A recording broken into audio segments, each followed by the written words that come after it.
This episode of Bend the Knee is brought to you by Sir Thomas the Round, whose words are, another day, another bowl.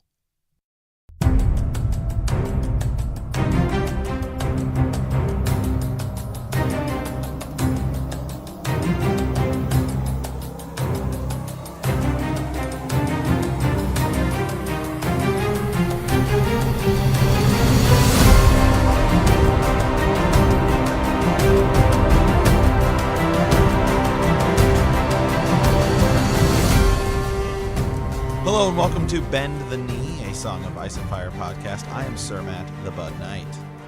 And I am Sir Ezra the Watchful. Welcome to our Song of Ice and Fire book club. Today we're into Chapter 40, Catelyn 7 of A Game of Thrones. And in Fire and Blood, we are discussing the Reign of the Dragon, the Wars of King Aegon the First. Yeah. There it is. Exciting. Actually, I got to say, this Fire and Blood chapter was pretty solid. It kind of... And this is what we were hoping Fire and Blood would do, Sir Ezra, is expand on some of that previous information we had, and I felt like that's what this was. Yeah, you know, I was actually thinking when I was reading Fire and Blood, since this was told by sort of like an older maester, you know, like back in the day, if we didn't get... Because I thought some of the... And we'll talk about it here in a second, but some of the speculation and things that resulted from A World of Ice and Fire were less, actually, in Fire and Blood. So, I mean, it did expand, but at the same time, I was like, wait a second, where's that little nugget? Right. And I'm thinking, well, they, you know, over 300 years, you know, more and more people study the histories, you could get, you know, something different. So anyways, I don't know, I just thought it was kind of interesting as I was reading today. So I'm excited to discuss it and talk about it.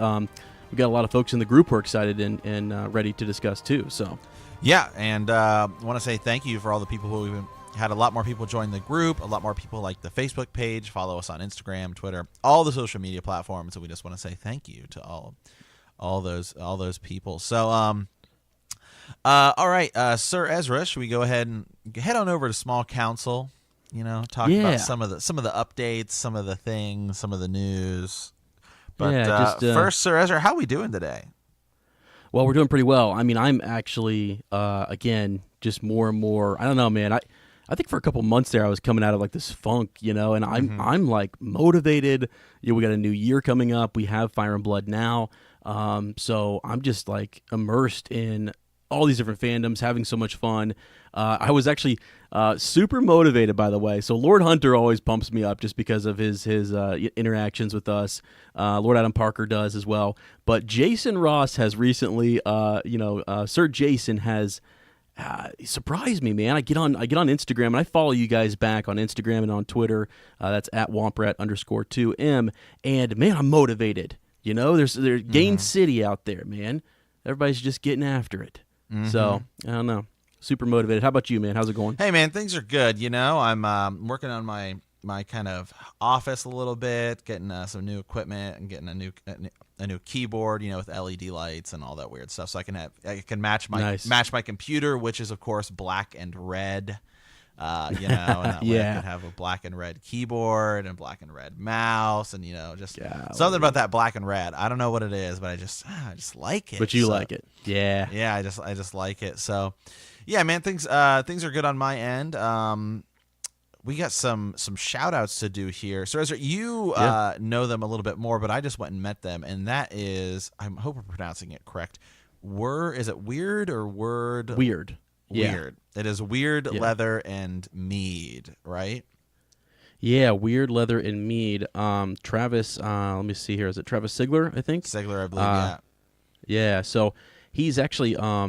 he reached out to me a couple weeks ago and has been helping with another project, and they're running they have this custom leather shop and meadery, and they do some awesome work there. So, you know, I think you had told me, you know, you had stumbled across them and you stumbled across Travis.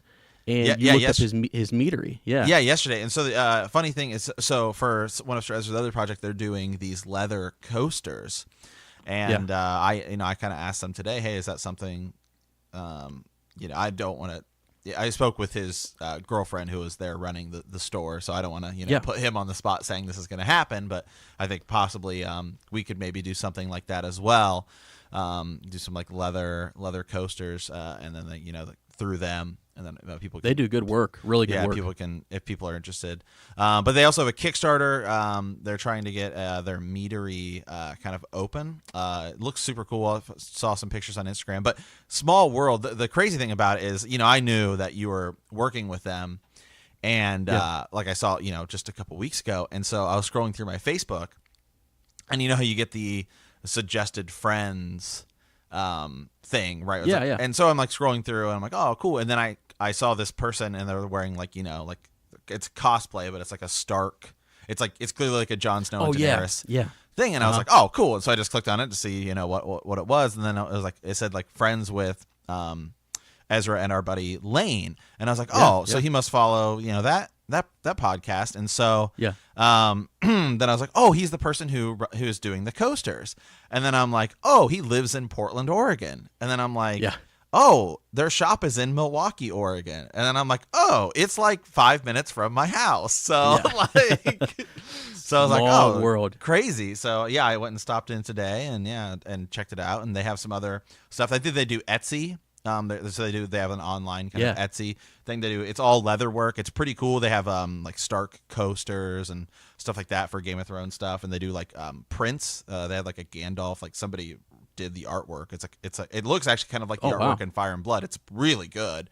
So they also do trivia nights I saw and stuff like that. So so weren't you telling me that they're planning on they might have like the horns of mead and different things? So they're working they're working on like horns right now. Like you could drink, like you could drink out of a horn. It looks super cool. I think they have an Etsy. I haven't went and checked it out yet, but I just stopped over there earlier this morning. Yeah, and shout out to my buddy Lane.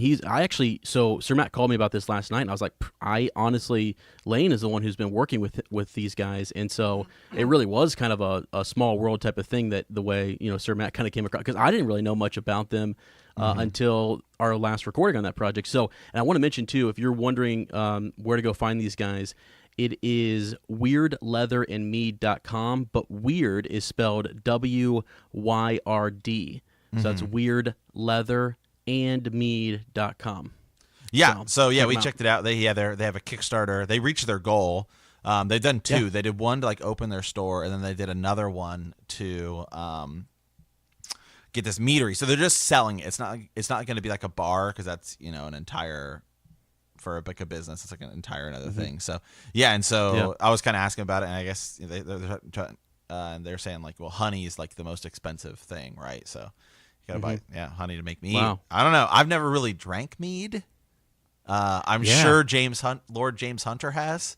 So if he could tell me, I'm sure Lord Adam Parker has as well. So if you guys could let me know how that tastes, hey, I'd check it out. Seems thick, right? Like, hey, I don't know. Yeah, I actually, Sir David sent me some back in the day, and we tried a little bit of it. I don't know if you remember that. I tried some anyways. Yeah, and it was different. It was different. I mean, I enjoyed it, but yeah. So I don't know. I'm thinking future meetup out there. Maybe in that region. That's a place. A mead up. Yeah. Or a meet up. Yeah. So. Yeah. Okay. Awesome. Yeah. Cool. So just want to give those guys a shout out. So check them out. Some other things I have here in the name for those of you who are our patron Black Council members or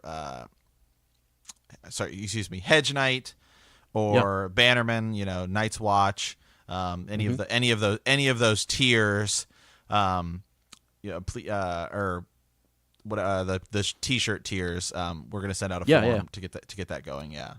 Yeah, we'll send out a Google form, and you guys can. We just need to gather sizes. Just one last sort of make sure everybody has their size in. Have everybody's address, so we're good there.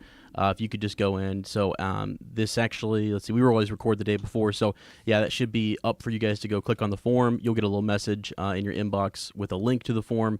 So just fill that out for us, and we're gonna get that package sent out to you guys ASAP. So the sooner we get that, I'm gonna give everybody about 7 days to get that done. So next Sunday, this coming Sunday for you guys, we will update that and get that going. So absolutely. So some other things I haven't. There's not really a lot of Game of Thrones news right now. We covered a lot of it, last week, obviously with Fire and Blood coming out and the show, right.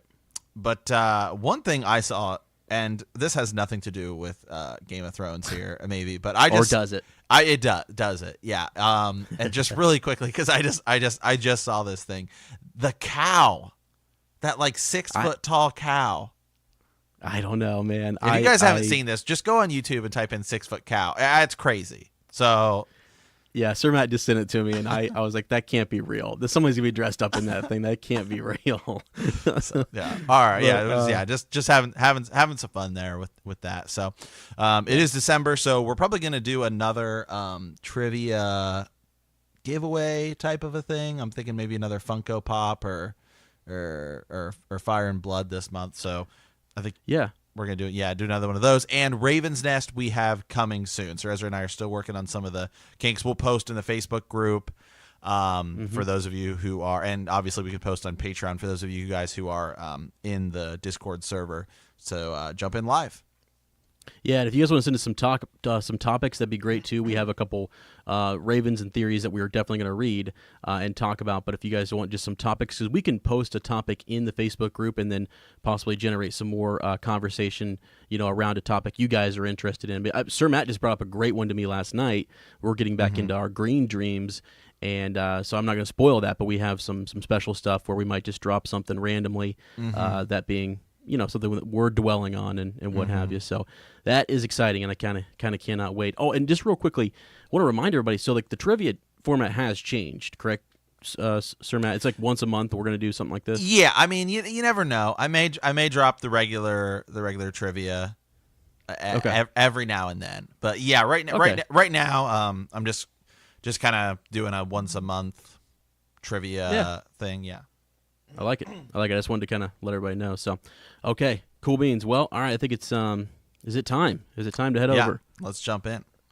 Okay, so time to head over to the Maester's study. So last week we were talking about Dorne, and we were also talking about Fire and Blood, Chapter 1, which is basically Aegon's kind of his conquest. It's sort of like, more just sort of like that Targaryen history, moving from Valyria over and Dany's the Dreamer and all of those cool kind of connections. So this week we are in Reign of the Dragon, Wars of King Aegon the First. So I think we each have a couple of different little passages we're gonna discuss and talk about here. So right here, I always like to read the first passage. The long reign of King Aegon the First Targaryen was by and large a peaceful one, in his later years especially. But before the Dragon's Peace, as the last 2 decades of his kingship were later called by the Maesters of the Citadel, came the Dragon's Wars, the last of which was as cruel and bloody a conflict as any ever fought in Westeros. Though the wars of conquest were said to have ended when Aegon was crowned and anointed by the High Septim in the Starry Sept of Old Town, not all of Westeros had yet been submitted to his rule. And that's kind of the focus point of this chapter. And right. You get a little bit of it in in World of Ice and Fire. Aegon's kind of dealing with Dorne, but this expands on it quite a bit. Yeah, it does. It's the primary focus of this chapter is that one, holdout and sort of what I'd call like a thorn or a, thorn in his side, as he's trying to conquer Westeros. So. And so it does kind of go on here a little bit more and talk about it seems a little briefer though, just the way it covers how he puts down sort of something a little bit of was this like a rebellion of some kind? So the 3 sisters, right, had taken advantage of the chaos in Aegon's conquest. So there's these little bits. Was that in A World of Ice and Fire? I don't remember these little crop ups, of like I'm trying to remember chaos. I don't think so. That's one that stood out to me. If it was kind of brief. We know that he went to Dorne, and we know that Rhaenys died in Dorne, but I don't remember it being this detailed. Well, and I think the focus of this chapter too is also those little holdout situations. So you have the Iron Islands in this, and then you've got like the 3 sisters here. So because of this chaos and because of in the previous chapter we were talking about House Black and how he had pushed back had taken out Harrenhal, and basically the Iron Islands or the Ironborn sort of ruled the Riverlands there, for a while. And so that kind of gets resolved in this chapter. So it's those kind of leftover groups, so not really the major, kingdoms, but some of those that were still feuding because of the chaos, or, well, Dorne itself. So, yeah, and I'm looking on his wiki page, and Sir Ezra, you and I were talking about this beforehand. Where is a lot of that information pulled? Actually, some of that information that is not in World of Ice and Fire that's on the wiki page is pulled from Sons of the Dragon. I'm looking at where they're referencing to, and it is, so there must be a little bit more of it in Sons of the Dragon, which actually we'll be talking about next week. So, yes, it's interesting how it's been kind of moved around just a bit here. Right. So. Yeah. Okay. So now, so the Three Sisters is just a quick little uprising that gets put down by Visenya, and we've talked about her dealings with the Vale and that whole region there. Now, on the other side of Westeros, the Iron Islands were in chaos. House Hoare had ruled the Iron Men for long centuries, only to be extinguished in a single night when Aegon unleashed Balerian's fires on Harrenhal. So, now what are we going to do here? And by the way, I think I misspoke earlier. It's House Hoare, right? It's Hair in the Black. Is that right? Is that who? Yeah.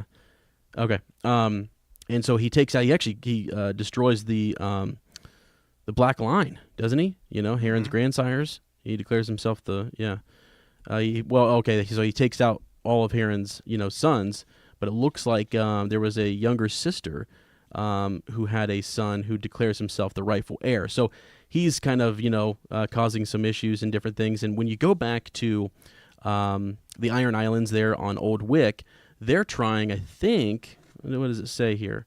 The idea is that some of the, what were they called? Some of their priests, some of their drowned priests, had kind of proclaimed, their own king. So in the midst of this chaos here, they decide to kind of raise their own, their own lord, which Lodos, the holy man. Yeah, doesn't go well for him, does it? No, yeah. And so he's pretty much quickly, put down. What's interesting though is that Aegon, he puts an end to the fighting. And he dispatches from Bear Island Torrhen Stark, right? The guy, the one who knelt.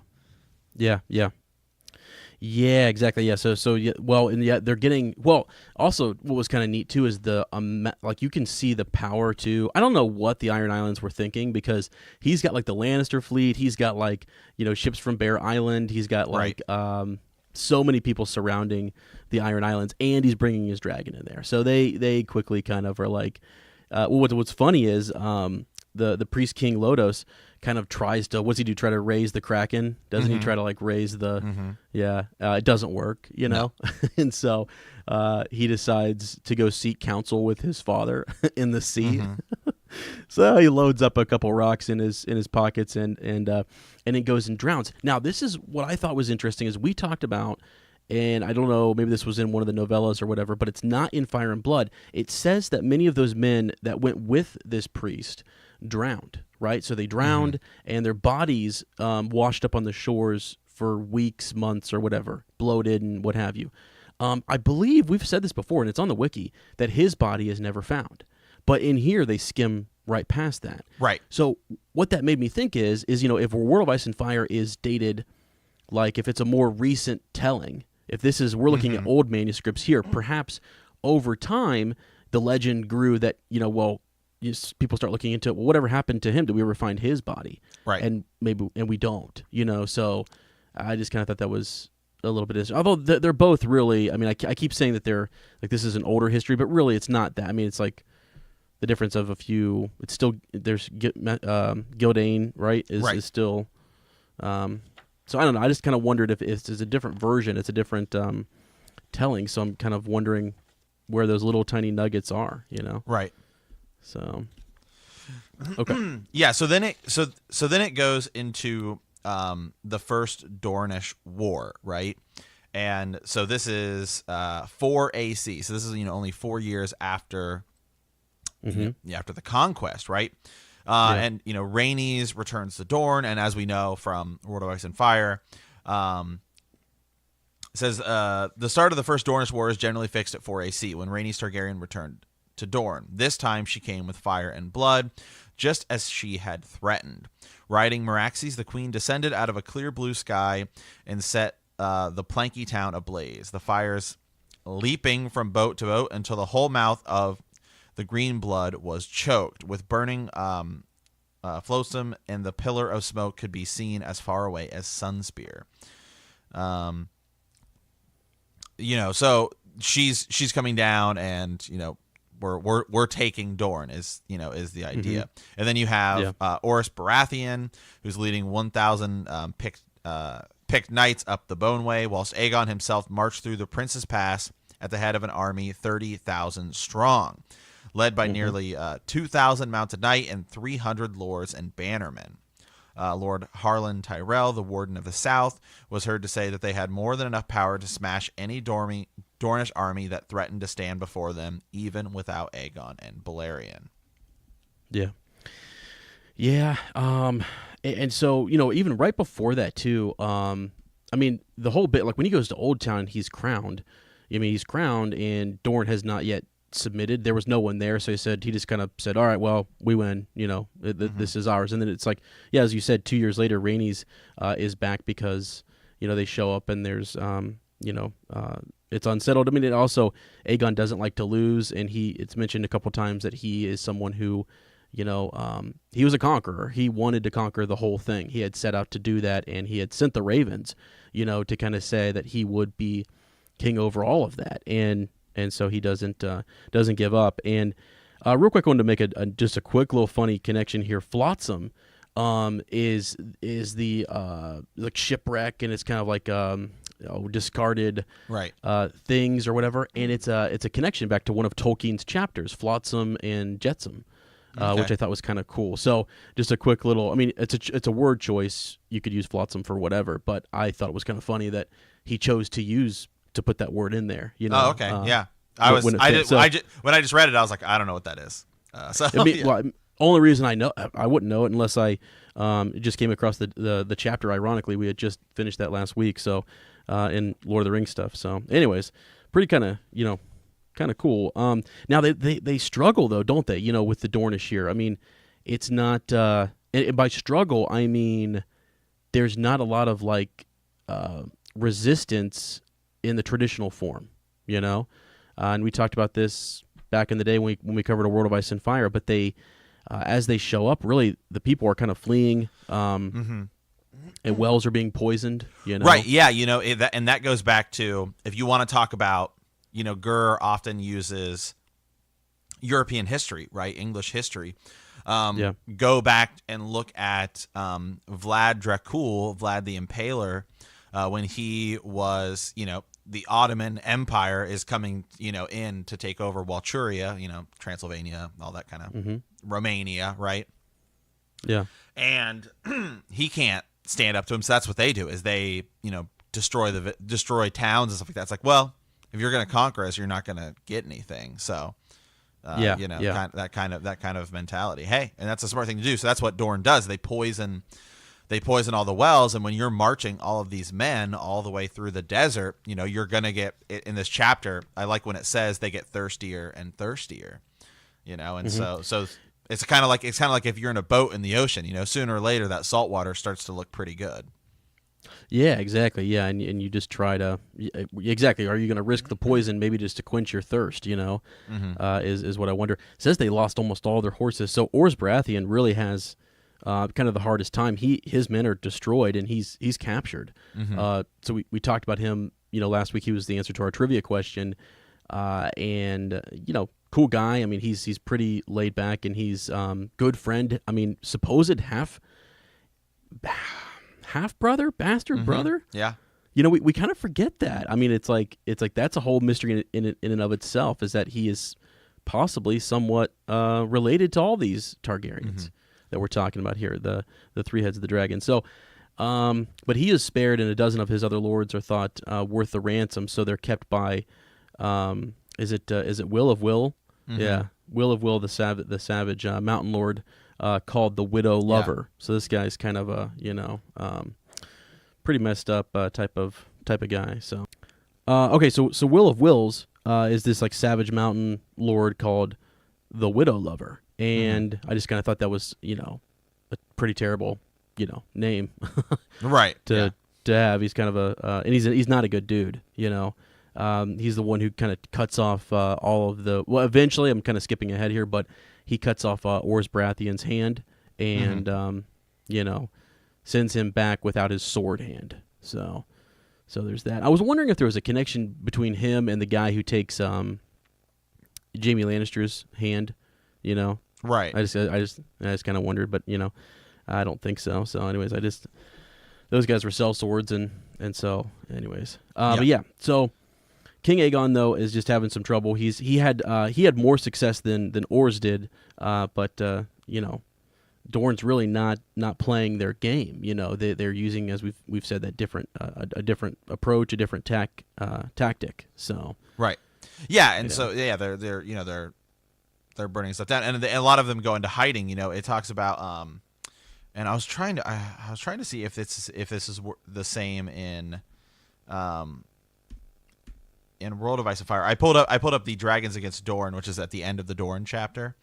And it talks about how Aegon at one point, because I was trying to see if they were similar, and so it does look like they're similar. They're not like the same, which is nice. It talks about how Aegon, found a handful of old men, boys, and women. Right, so they're not finding armies all the time. Right, yeah, exactly. Yeah, they're not, and really. I guess overall to say, the Dornish win. At the end of the day, they win, even though he shows up there and he burns and destroys all of their stuff. They lose men. Yeah. It's actually, and some of his noblest, knights and lords are like captured and killed. So, even after, so like let's move on a little bit here. So like Lord Tyrell, right, and his host kind of ends up remaining there. After King Aegon leaves, what's her name? The Yellow Toad, right? She wouldn't even, show her face. She wouldn't even, who does she talk to? Does she talk to? Well, she talks to Rhaenys. Well, she talks to Rhaenys originally, right? When when Aegon's taking over the stuff, but she doesn't die in this. She dies. No. She dies of old age later. What do they say? Having sex with a stallion, is what her enemies say. And so that was a new nugget, right? Right. Isn't that new? That's weird. That's what her enemies say. Yeah, exactly. Yeah. But kind of weird. So I was wondering if she had showed up and actually talked to Aegon, and it looks like that was, as you said, with Rhaenys before. So, anyways, Lord Tyrell is there, and as soon as King Aegon leaves, Hellholt, and he leaves him with a strong castle on the river Brimstone. And here's my connection to your cow comment earlier. So Brimstone was thought to be well situated to deal with any of the revolts that could happen. So he's right there. He's near this river. But the river was sulfurous. We actually talked about this last week, and that the folk who dwell along that river maybe are misformed, misshapen, or 6 foot tall cows. Yeah, I believe. Yeah, exactly. Yeah. Who knows? So anyways, the fish taken from there made the High Gardeners sick, and so again, this whole area is very foreign, very different. It reminds me of when people go to the north. It's like it's difficult to survive up there. It's difficult. You have to know how to live and how to survive. Yeah. Absolutely. And so what ends up happening though is that this war drags on for a couple of years. Like it's not just this one big push. They come back. They come back a couple times. It's like in 9 AC, Visenya returns again. This time with Aegon flying beside her, and they just go burn stuff, right? But then it's really is it 10 AC when Rhaenys dies? I think it is. I think so. Yeah, because there were those 2 years of just straight fury. Where they were burning for no, not no good reason, but they take their dragons and they burn everything that they can. They just kind of go nuts for a couple years. So, yeah, the Bloody Age occurred in 12 AC. Interesting. So yeah, Let me read a little bit here. I think I had. Is this it? No, it's coming up. Okay, the most infamous act of the Bloody Age occurred in 12 AC when Will of Will, the widow lover, arrived uninvited at the wedding of Sir John. Oh, this was kind of new. I thought. I don't remember this. I mean, it could be. Maybe this was said, but this guy ended up retreating, taking Orr's hands, and he's still around many years later, and he goes to this wedding with Alice Oakheart, the daughter of Lord Old Oak, and he gets in there, and they basically, it's another red wedding, man. You know, he goes in there and kills everybody. Rapes the girl and all of her handmaidens, and and sold them into Mirish slavers. Yeah. So pretty wild time. So things are really escalating, and that kind of stuff gets around the realm, and it starts to kind of cause fear and anxiety because they're raiding. There's unrest. The Dornish can't be quelled. So that's definitely weighing on King Aegon and this. And I even bet too the Dornish rulers as well probably don't want all of this death and strife as well. So this is a long, from 4 AC to 12 to 13 AC is a long time to be in conflict. Yeah, absolutely. Yeah. So, all right. So then, Rhaenys' death, we know that, they go down and, she gets hit by a scorpion bolt, right? And it says, we don't know. It says, whether Rhaenys outlived her dragon remains a matter of dispute. Some say she lost her seat and fell to her death. Others say she was crushed beneath Meraxes in the castle yard. A few accounts claim the queen survived her dragon's fall, only to die a slow death by torment in the dungeons of the Eulers. And then it goes on to say the true circumstances will probably never be known. But I don't know. I find that third one a little more interesting, the fact that she's still alive, because we'll get to it later, right? We talked about that letter, and that's a big deal. That's a big deal. So anyway, so what happens after that? It says the next 2 years were known as the Dragon's Wrath. Every castle in Dorne was burned thrice over, as Balerion and Vhagar returned time and time again. The sands around the Hellholt were fused into glass. So hot was Balerion's fiery breath, the Dornish lords were forced into hiding. But even that did not buy them safety. Lord Fowler, Lord Vaith, Lady Tolan, and 4 successive lords of Hellholt were murdered, one after the other, for the Iron Throne had offered a lord's ransom in gold for the head of any Dornish lord. Only 2 of the killers lived to collect their rewards, however, and the Dornishmen took their reprisals, repaying blood for blood. Lord Connington of Griffin's Roof was killed whilst hunting. Lord Mertens of the Mistwood poisoned and his whole household by a cask of Dornish wine. Lord Fell smothered in a brothel in King's Landing. Then it even says, the Targaryens weren't even exempt. You have the king was attacked 3 times. Queen Visenya was attacked a couple times, and she had to cut somebody down with Dark Sister. So. So the Dornish were definitely not putting up with it. Yeah, and that's back to like that red wedding that I had mentioned. That was sort of one of those climaxing type of situations. So that whole 2-year period between 10 AC and 12 AC, all of that craziness is going on, and assassinations, plots, people sneaking into different areas. And I guess like the Stormlands and the Reach were super perturbed. I mean, they're the ones getting kind of attacked, aren't they? By the Dornish. Yeah. So when they're kind of coming up into Aegon's territory there. So, anyways, though, let's actually talk about. Let's talk first about Miriam Martell, the Yellow Toad of Dorne, and just the idea that in 13 AC is when she dies, and it's actually her son. Who ascends Nymor, kind of becomes the Lord of Sunspear, and he's actually old. He's an old guy. He's 60. What does it say? He's 60 years old. Yeah. And he's really kind of done with war, I think. Yeah. And so he doesn't really want to continue this anymore. It's been years and years and years, most of his life probably, or a lot of his life, and so he sends an embassy, sends his daughter to King's Landing to hopefully seek a peace of some kind, right? Right. Yep. Yeah. And the big thing is that Aegon won't I mean, his sister, Visenya, his counselors, they won't take a peace unless it's like full surrender. Like they want the Dornish to surrender until they are presented with a letter. Right. You know, and it's this letter that has caused a lot of. I saw people in different Reddit threads and elsewhere saying, "We got nothing more. You know, we got nothing more in this letter. Like, what did it say? Will we ever know?" And there's a little bit more. There's the idea that perhaps the letter was written with Rhaenys blood, with her own blood, which I thought was interesting. And it's written. It was potentially written by the Toad before she died. Mm-hmm. Yeah. Yes. Yeah. So I want to read this part here. So the letter it was presented by Princess Dara. Presented the king with a sealed letter from her father. For your eyes only, your grace. King Aegon read Prince Nymar's words in open court, stone-faced and silent, while seated on the Iron Throne. When he rose afterwards, men said his hand was dripping blood.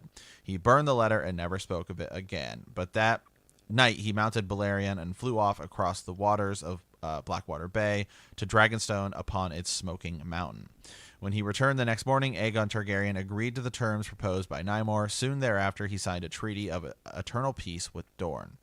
To this day, no one can say with certainty what might have been in Dara's letter.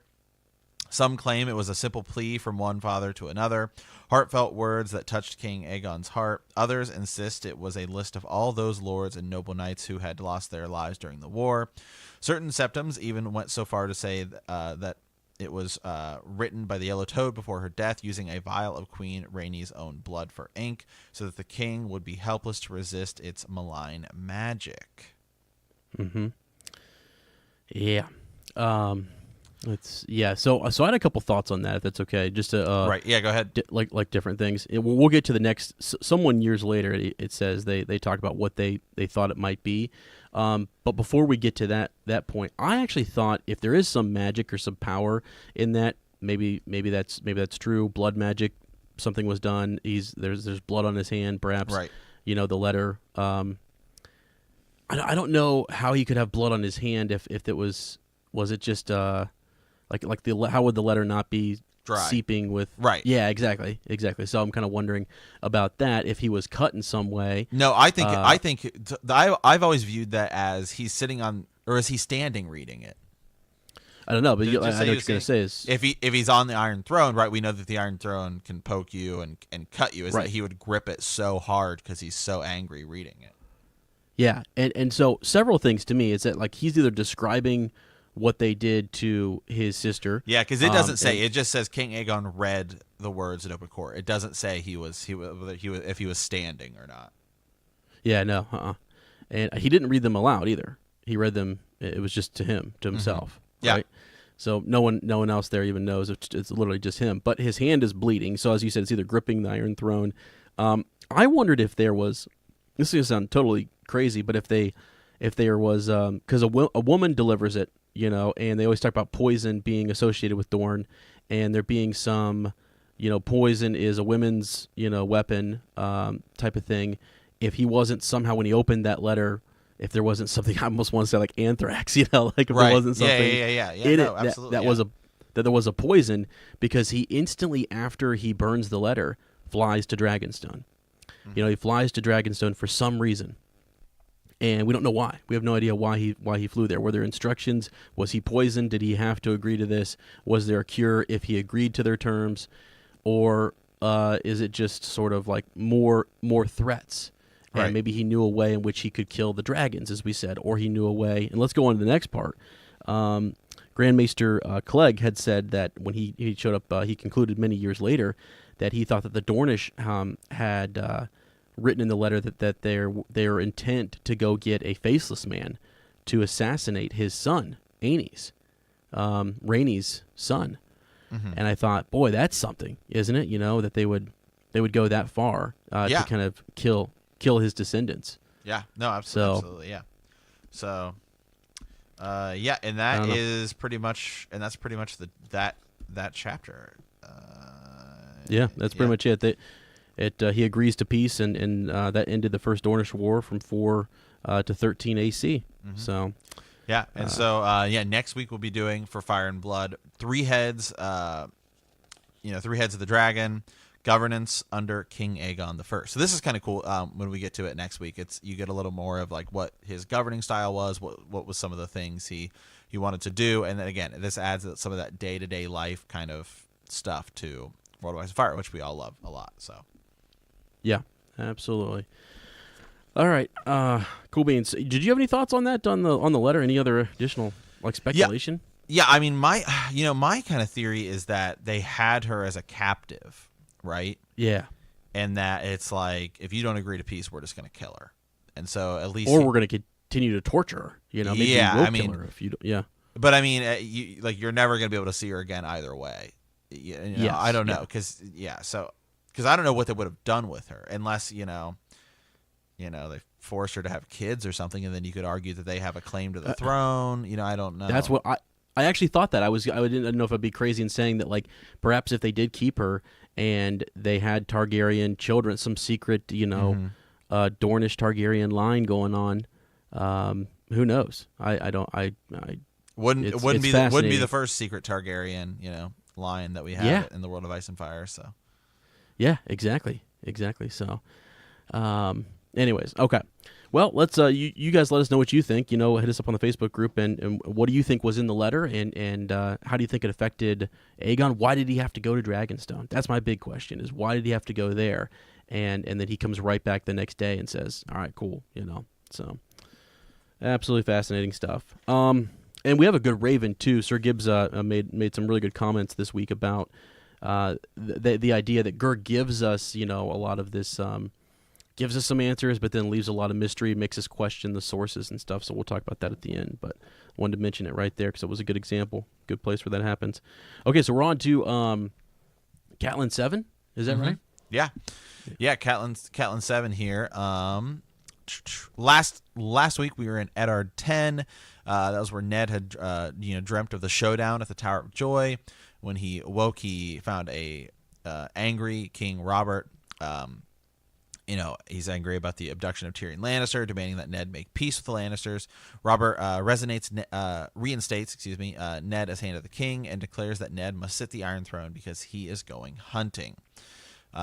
This week we're in Catelyn 7, but the last time we were with Catelyn, she and her party had finally reached the Bloody Gate and safely. And at her sister's request, Catelyn makes the dangerous night ascent to the Eyrie to meet Lysa and her sickly son Robert. But and we get a little bit more of Catelyn in that Tyrion chapter. That's kind of that, the way that works. Yeah. So this week we are into Catelyn 7. Catelyn gets news from Riverrun that House Lannister is gathering an army at Casterly Rock. As Catelyn and Sir Roderick arrive for Tyrion's trial by combat, they meet Sir Brendan, who has resigned his post and plans to join the defense of Riverrun. In the duel, Bronn kills Ser Vardis Egan, and Lysa sets Bronn and Tyrion free outside at the Bloody Gate to take their chances with the Vale Mountain clans. Yeah. It is...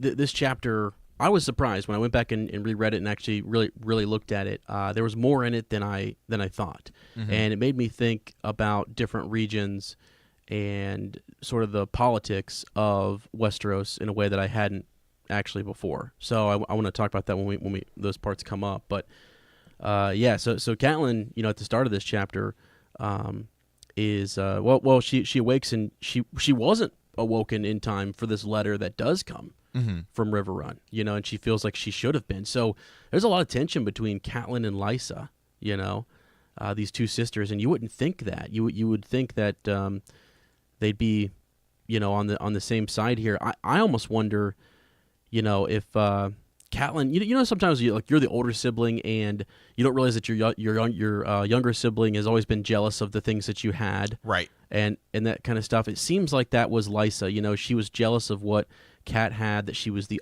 eldest sister, and she's betrothed to, and she ends up getting, Ned Stark, and she gets, Lysa gets Jon Arryn, this old Jon Arryn. You know what I mean? Right. She also, wanted Peter Baelish, and Catelyn kind of got her or him. Yeah, exactly, exactly. And Cat doesn't even want him, and so It's sort of like how, it just, I can see how all that would be boiling underneath, and then now she's in this position of power. She's at the Vale with her son, and Catelyn is trying to say, this is my prisoner. Tyrion is my prisoner, and she's not having it. Yeah. So I don't know. Did you have anything you wanted to specifically read? I was just going to pull out a couple different points here. No, I mean, this chapter again is another one that kind of season 1 does a really good job of the show. I posted a link to the YouTube video yesterday. I was kind of like, here's your Sparks Notes version of the fight, and it pretty much goes the same way. But there's different tidbits here, though, aren't there? At the beginning, right? With House Tully. There's definitely a little bit more in the beginning of this. I like that it talks about Alyssa's tears, the waterfall. Alyssa Arryn had seen her husband, her brothers, and all of her children slain, and yet in life she had never shed a tear. So in death the gods had decreed that she would know no rest until her weeping watered the black earth of the Vale, where the men she had loved were buried. Alyssa had been dead 6,000 years now, and still no drop of the torrent had ever reached the valley floor far below. Catelyn wondered how large a waterfall her own tears would make when she died. Mm-hmm. Foreshadowing. There it is. Yeah, go ahead. Back to Lady Stoneheart. Same thing. It's just interesting that she had watched her husband, her brothers, and all her children slain. So she doesn't see, Ned die, but, in her life, she, sees her husband slain. Her brothers, she doesn't see her brothers slain, but they get killed again by the Lannisters. If the Blackfish. And right. From her point of view, yeah, exactly. From her point of view too, during that later on in the wedding, it's like, she far as she knows, everyone around her's getting killed and stuff. It's just and she sees Rob die right before she dies. So Yep. So now here at the beginning, this is where Sir Roderick, he has been healing. He's been trying to get better. His whiskers have kind of grown back a little bit, right? Mm-hmm. He comes with news from Riverrun. Edmure has kind of he's kind of rallying the troops, and he's sent some riders to Castle Rock for he wants Tywin to tell everybody, what are your intentions here? Why are you raising an army? Mm-hmm. We need to know, because they border the Westerlands, so they definitely want to go see what's happening there. And there's no mention of Lord Hoster, and that strikes Catelyn as sort of like, what's going on? Why would there not be any mention of her father? Why is Edmure kind of in charge of everything right now? And so it just shows you she's really disconnected. Remember, she had those thoughts when she left the Crosswoods, and she was thinking about heading to Riverrun, but she wasn't really sure. I think she knew maybe in letters that her father was getting up in years and had some failing health, but I don't think she knows how bad it truly is. So. Right, and we get to that later when she finally makes it to the Vale, and things are the Riverlands, and things are really bad. Yeah. Yep. So Cat again is upset that she wasn't woken about this, but it's Lysa who really doesn't want to trouble. She's kind of not letting her sister know about this message or what have you, but the Blackfish knows. He knows for sure. He knows what's going on, and he tries to go kind of talk sense to Lysa. Mm-hmm. And what's he call when he's leaving there? He calls it like a mummer's farce in there, right? Or some right. He makes fun of the whole scene, really, that Lysa's kind of got set up for this big trial. But I don't know, very interesting. Let me see if I can find the part 2. She's talking about him being. She's going to go remind Lysa that Tyrion is her prisoner, that he's my prisoner, right? Mm-hmm. She tells Roderick too that they need to get back. They need to leave.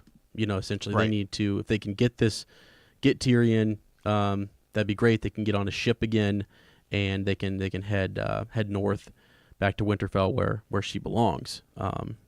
So, and I think he's seeing wisdom in that.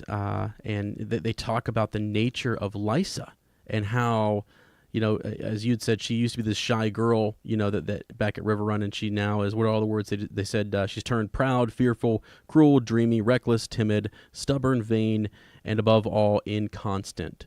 And I think that's the thing, is like she goes from, she can just change on a whim. I don't think she really even realizes the danger that she's truly in, or she doesn't understand, I don't know, the magnitude of this situation. So, especially with the news from River Run. Right. So, yeah. Let's see. And then should we get to the duel or?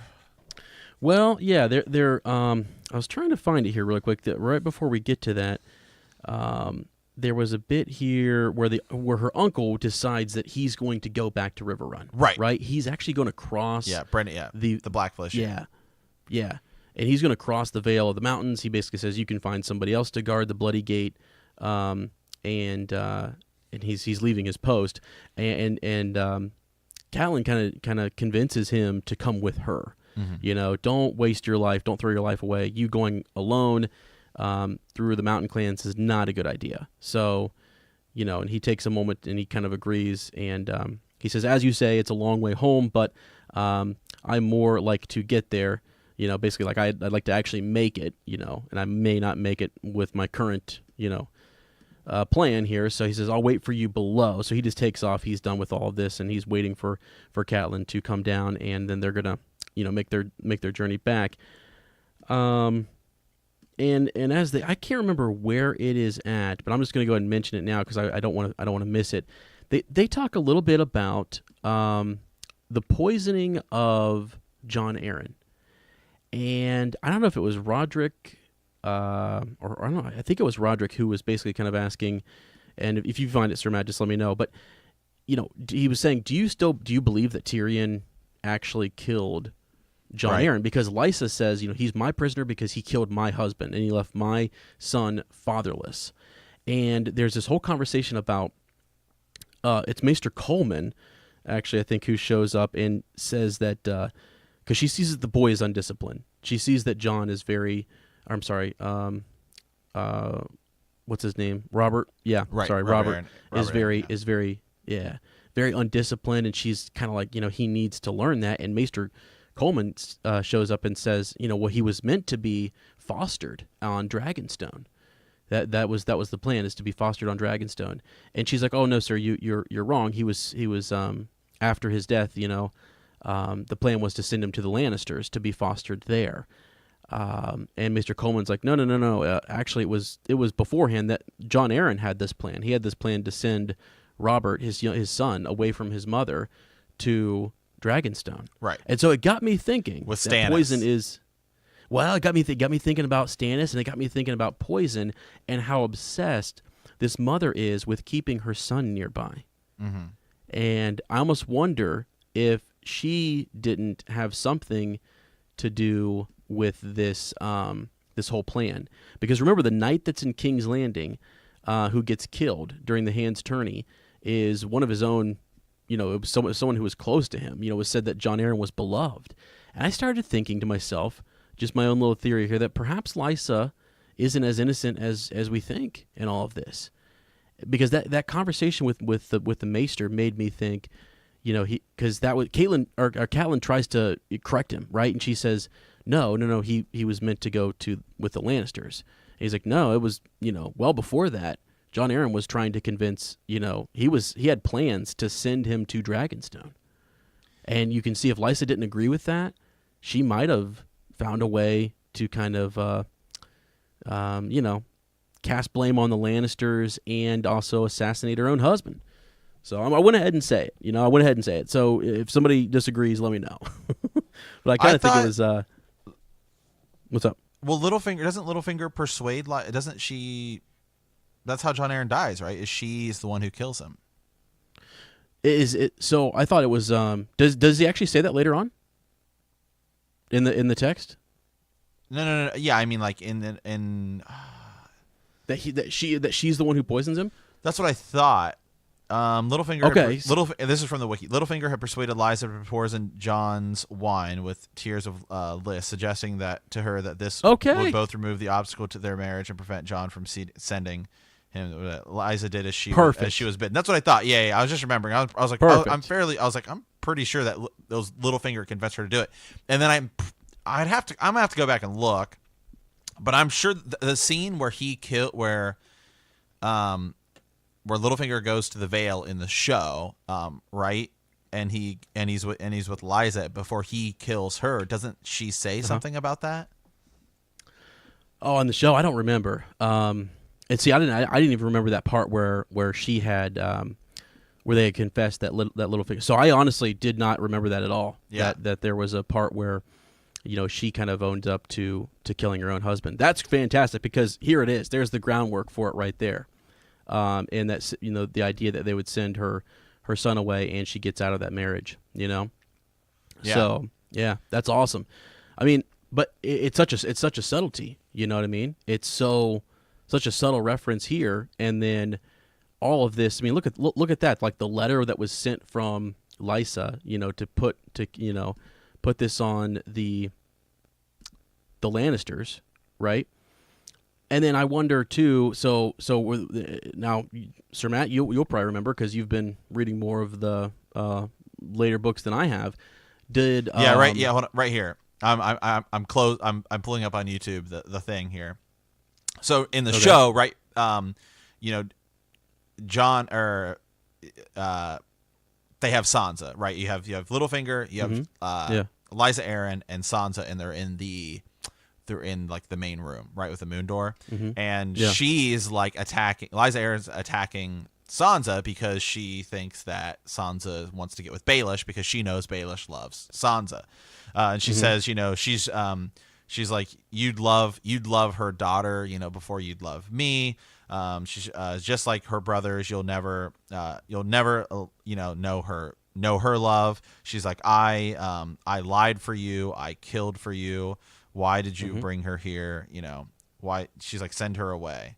And then Littlefinger, goes up to her, and kind of consoles her before he, Spartas her through the moon door. This is Sparta. Kind of throws her out the moon door. Yeah, big Goldie kicked her. I think so. He just pushes her. Yeah. So I'm really glad you remembered that because I don't remember that at all. Actually, I was. I'm in the wiki. It says it's in a storm of swords. Is when storm swords. Okay. So when that confession kind of comes out. Yeah, Storm of Swords, chapter 80, Sansa 7. Nice. And so I'm fairly certain that chapter is Littlefinger explaining to Sansa what happened. Mm-hmm. Now, let me ask you a question because I'd have to go look at that chapter again myself. But is it not then that Jon Arryn she's had these feelings for years, right? Right. She's also probably willing to do whatever for Littlefinger. But is it the Lannisters, right, that approach Littlefinger, right? Because he has. Yeah, we don't know. Yeah, right. that we don't know because we still don't know, if Littlefinger is the one who is. Because the timing is kind of odd, right? It's the idea that like he and Stannis are going to visit all the bastard children of Robert. They have the book, and so the Lannisters want him dead. Well, and then maybe you use Littlefinger, right, to talk to Lysa, and convince her and whoever to poison her father or her husband. So that's awesome, man, because I was sitting here thinking to myself, I was just like, wait, when I read that whole bit about her son, and you can see this theme of her just being super, concerned really only about her son's safety and just keeping him close. And then I'm guessing, too, from what you had just said with the Storm of Swords situation, I'm guessing Littlefinger, right, makes some promise to come to her later. That's why she's not settling on any suitor, right? Mm-hmm. All these different suitors are near at hand and wanting to, marry her and bed her and all that kind of stuff, and they really don't. She doesn't settle on any of them, so she's still waiting for Littlefinger, right? Yeah. So, okay, cool beans. That's awesome, man. I'm glad you brought that up because I again, I did not remember that at all. I thought it was still kind of a mystery as to who, who actually had, because you look at it like, right, it's his squire. You have his squire, you have his wife in the mix, you've got the Lannisters in the mix, you've got all these different people, conspiring or potentials who could have killed Jon Arryn, and it's sort of what starts the whole thing. So it's this murder mystery. Okay. So right here. So this is just the synopsis from the wiki here, and I'm trying to find it in the chapter. So just so we have that context here. So yeah. So in chapter 80 of A Storm of Swords, what happens is Sansa is brought, right to the Vale. It's snowing. It's snowing outside. She's at the Eyrie. Sorry. She goes outside. It's snowing. That's where she finds. She's building that castle, right? The snow castle. Like a Winterfell type thing. And what ends up happening is, Littlefinger shows up and he kisses her, right? And Sansa's kind of shocked by it. She doesn't want him to do it.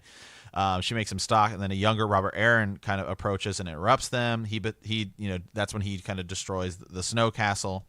Right. And what's up happening is that Sansa's brought before Lysa, and Lysa is, because he has like a seizure, and so Lysa is demanding why about the kiss, right? Oh, you kissed him, you're trying to steal him away. So it's the same type of a thing, and same thing. That's where he kills her too. It goes down the same way. He shoves her out the moon door. But she says, Lysa, bordering on insanity, reveals how she had persuaded Jon Arryn to get Littlefinger his first post, and how she had done as he said when Peter told her to put the tears of lice in her husband's wine. He also had her write the letter to her sister, falsely naming the Lannisters as Jon Arryn's murderers.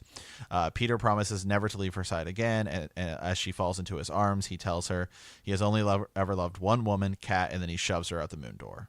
He calls for the guards and accuses Marillion of killing his wife. Right, yeah. Dude, so my question is, we're just derailing this whole chapter discussion. We're rabbit holing it because this is important stuff right here. I mean, this is it all ties together. It's all Oh, it totally does. Well, and my thing is, I was doing a little digging here as you were doing digging there as well.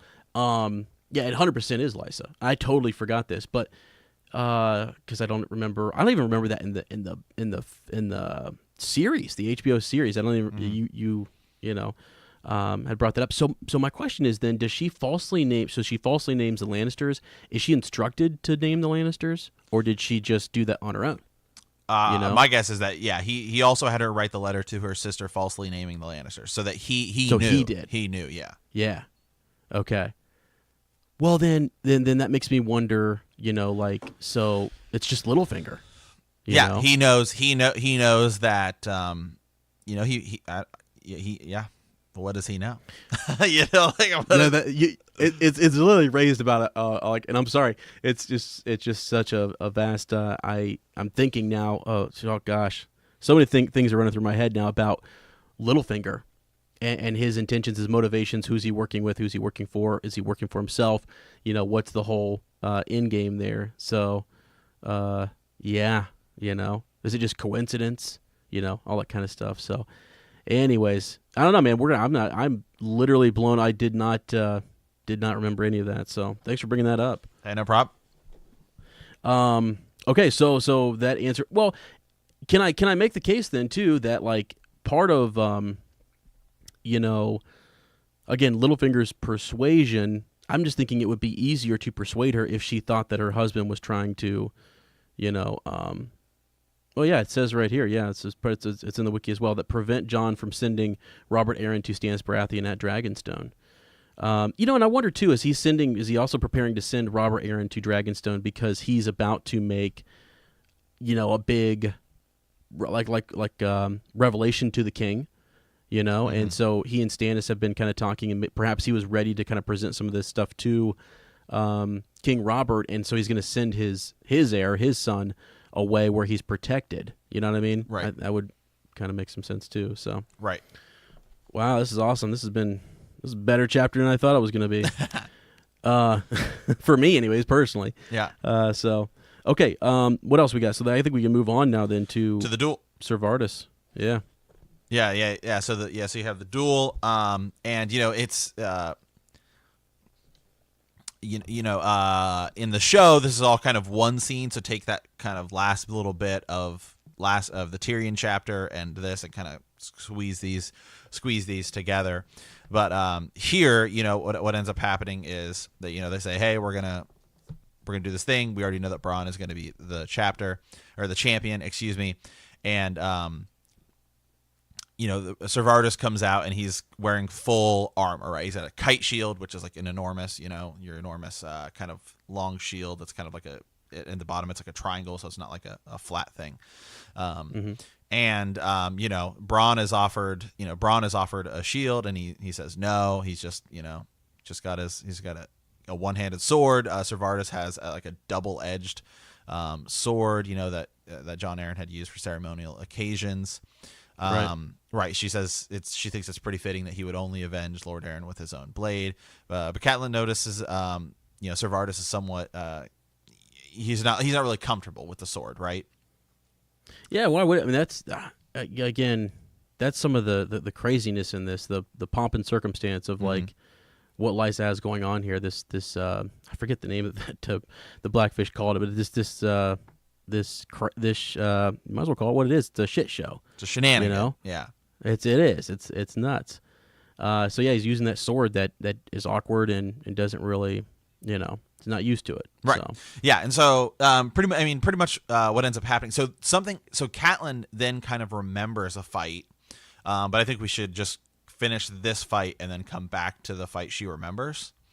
Anyway, since we talked about Baelish, right? So Baelish is a big part of this, and that he's referenced here. So so in the fight between Bronn and Ser Vardis, Bronn, just like in the show, is like kind of running away, essentially. Yeah. He's just kind of dodging and having this guy, who's in full armor. He gets tired. He's swinging. He's not. He's missing a lot. He's slow, and so Bronn can just kind of he hits him in like I think the knees and like the elbows, right? And the guy can't kind of see him because he's got a huge visor on, so it's hard for him to do it. So what ends up happening is that Bronn, is able to stab him. I think he stabs him right in the face, and then he ends up, that's it. That's kills him. Yeah. Yeah, he kills him. I mean, it's interesting too. There's like all these jests and different things being made at Bronn for being, a coward and all this kind of stuff. And it's almost kind of sad for this was again a knight who didn't, he didn't originally want to fight because he thought it was just Tyrion, saw no honor in that, and he's a little bit older too. So he's also like Bronn's 15 years younger, I think it says. And just kind of sad for him because he's even to the very end. It says that like Lysa gives him like one last command to finish this, and he's on a knee like ready, probably just to yield. And he's been beat, and he rushes Bronn.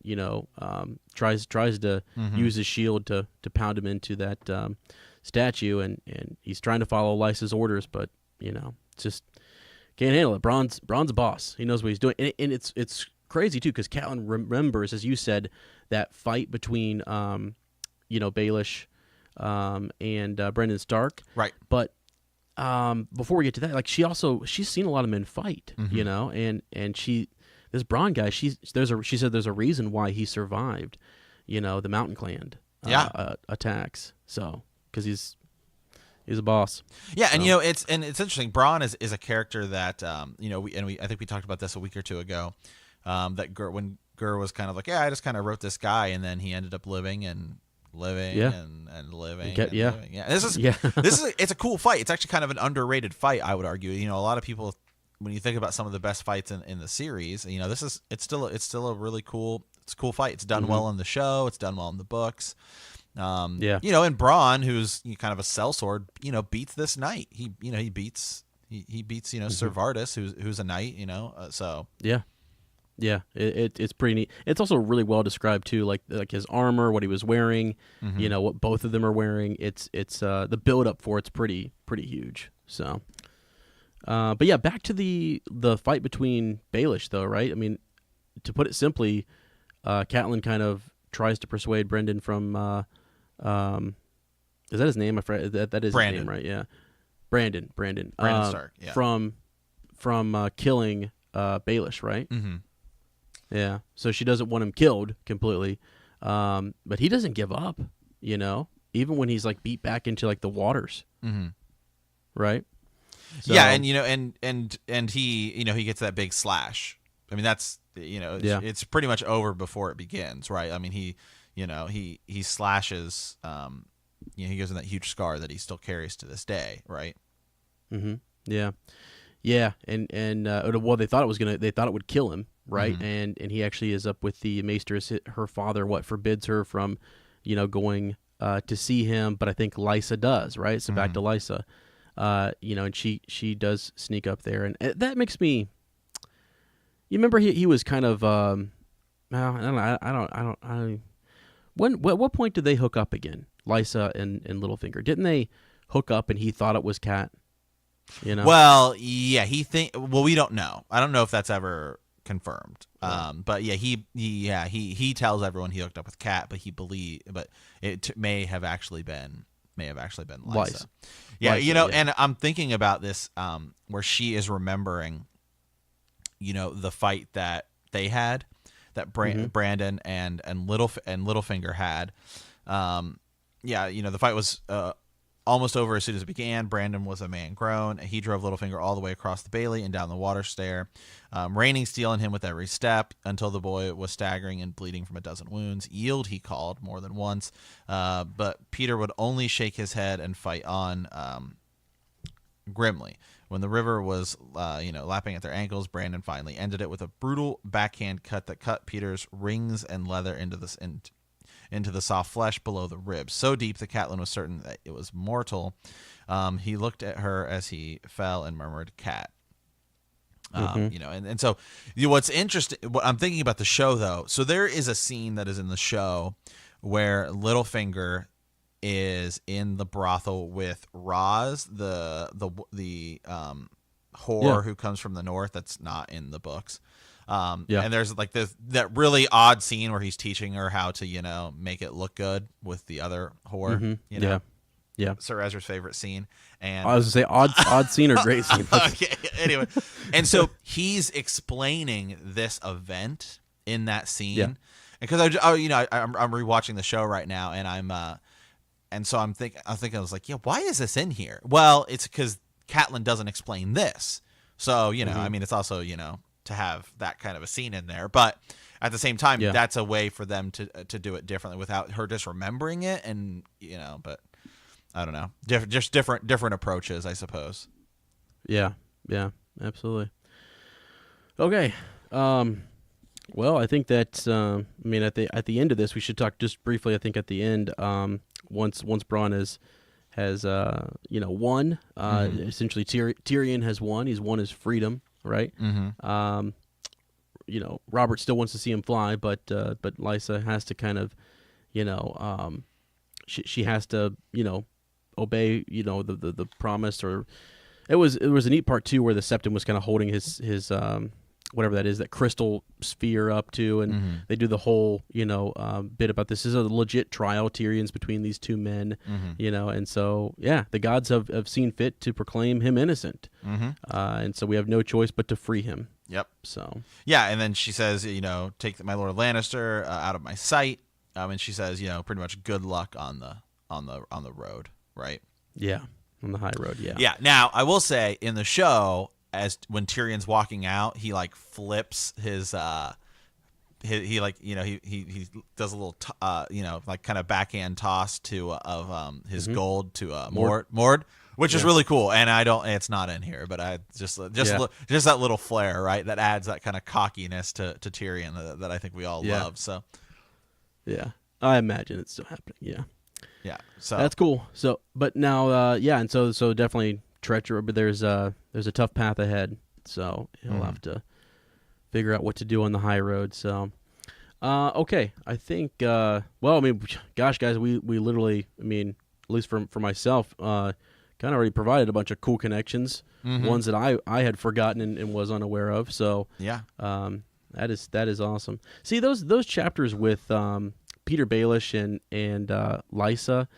The only thing I really ever was paying close attention to, I've never really liked or paid much attention to their relationship, and I always found Kat and Lysa kind of, I don't know, I don't really like Kat's chapters can be kind of cool, but I was really looking at Sansa's story, and I always hyper focused on that, and I didn't remember that at all. So really glad we discussed that, because it's got me thinking about probably 15 different things concerning like the Lannisters and just their plotting and that whole situation. It's such a great way for the whole series to kind of start off. Yeah, absolutely.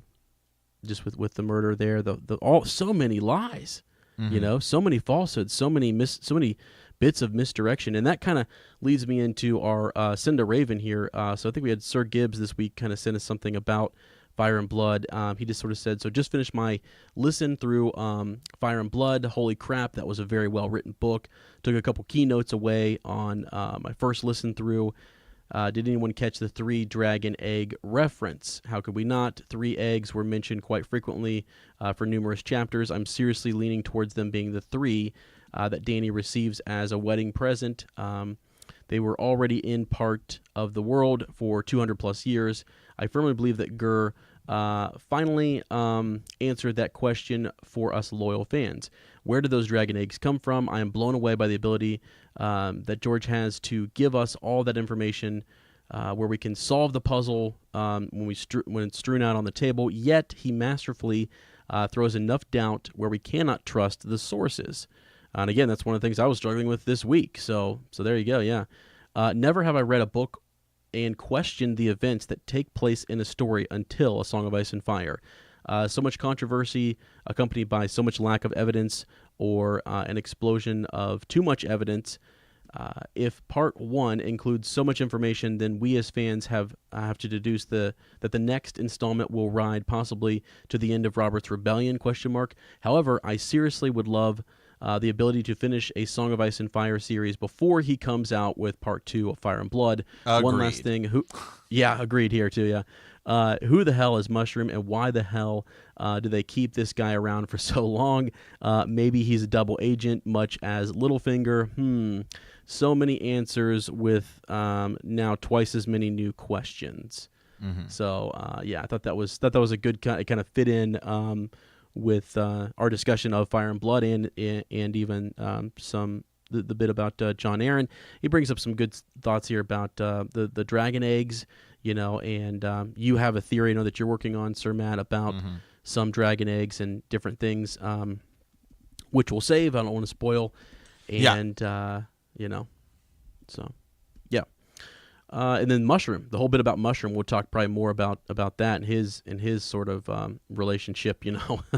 Who is he and how does he, why are we counting him as a legitimate source, of information? It's radical, not as he's an interesting fella. So yeah, I don't know. I think what Mushroom says is true. Okay, I think he provides a different source that I think isn't from the seat of these high maesters, so maybe that's the way you should be perceived. Yeah.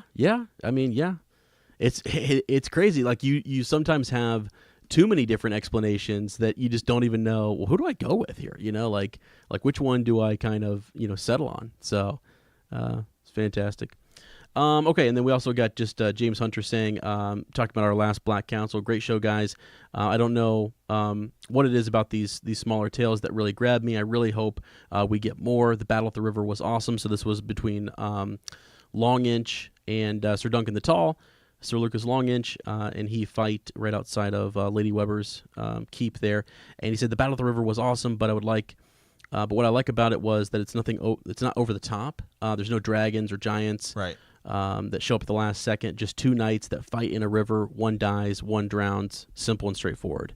Yeah, and I think that's why we like it too. Yeah, I mean, that's what we've said. It's kind of a more smaller day-to-day kind of life tale. I mean, the next Duncan Egg book gets a little more grand. And the first one I think is a little more grand. This one is the one out of the three that is just kind of straightforward, just tiny little tale. Right. Yeah, and it's pretty awesome. Pretty awesome. So if you haven't had a chance to read that, definitely go check it out. Our Black Council episode is up for you guys to listen to. So I think that's it. Again, Sir Matt and I are figuring out the Send a Raven bit, so we'll have more on that. Throughout the week here, once we kind of figure out what we're doing with the old Discord chat. Mm-hmm. It'll be coming soon. We're still just working out a little of the kinks there, and have either one enormous Patreon Green Dreams episode coming, or 2 ones. I think I'm trying to find. I think they're somewhat connected, so it may just be one, but we'll see. So, gotcha. That sounds good. So, all right. Well, we want to thank you for playing the Game of Thrones. In our next episode, we will be discussing Chapter 41, Jon 5. Yeah. If you like our podcast, don't forget to subscribe, like us, write a review, leave a comment, or send us a raven at btkcast@gmail.com. We will see you in a week. And remember, in the words of House Martell, unbent, unbowed, and unbroken.